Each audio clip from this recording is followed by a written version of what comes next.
guys, this is a look at the Ryobi chainsaw. My very first one, and I love it. I bought it like a week ago. I did the whole entire front yard, backyard even, and I was cutting down trees that were bigger than the bar itself. It works perfectly for a $125 chainsaw, and it starts up really good too. However, my chain is really dull, so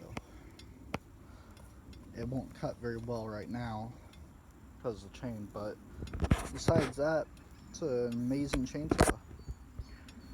I mean, I love Ryobi, and I'm going to stick with Ryobi for the rest of my life for every single tool I will have. It's not sponsored either. I'm not sponsored by anybody. But it's a great chainsaw. Bought at the Home Depot.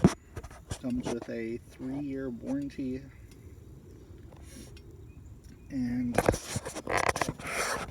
sadly, the 14-inch one doesn't come with a chainsaw case.